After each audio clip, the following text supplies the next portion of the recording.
Welcome to the Interstellar Stories channel. In today's video, we're going to dive deep into a topic. A bribe is any payment, favor, or other type of payment made in return for a person's influence over what is reasonable, truthful, or right. Giving or accepting a bribe is clearly wrong according to the Bible. Given to Moses on behalf of the Israelites, God's law prohibited accepting bribes, reasoning that a bribe blinds the discerning and perverts the words of the righteous. Exercised again in Deuteronomy 16:19, the prohibition against perverting justice, showing partiality, or accepting bribes is that a bribe blinds the eyes of the wise and twists the words of the righteous. These two chapters provide a strong case for the detrimental consequences of accepting a bribe. Bribery distorts the law. It has a blinding effect on judgment and knowledge. It distorts or perverts the words of people who, in God's eyes, would be righteous, clouding the truth. The law went even further in the case of a bribe involving the killing of an innocent person. A judge who takes a bribe to condemn to death an innocent person was as guilty as a paid assassin. He was to be cursed. There were incidents where this law against bribery was broken, to disastrous effect. The two men who testified against Naboth and those who testified against Stephen were probably bribed.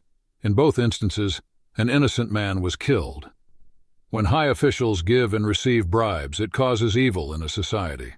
The king establishes the land by justice, but he who receives bribes overthrows it. Bribery is one characteristic of a corrupt society. Once Israel strayed away from the only real God and his commandments, Isaiah foresaw the tragedy that would befall them. Isaiah compared Jerusalem to an unfaithful harlot, saying that although it was formerly a haven of justice, it had devolved into a violent, murderous, and thieving town. Her leaders were bribers themselves, always after the money that bribery offered. The Lord your God is God of gods and Lord of lords, the great God, mighty and majestic, who shows no favoritism nor takes a bribe. The people of Israel were to mimic God in their relationships with one another, not to follow the ways of evil. The 30 pieces of silver that Judas got in exchange for betraying the Lord Jesus are the most horrific illustration of a bribe seen in the Bible. Judas's betrayal directly led to Jesus' imprisonment and execution on the cross. Even Judas eventually came to see that taking a bribe was wrong. However, the top priests and elders rejected him when he attempted to return the money, referring to it as blood money.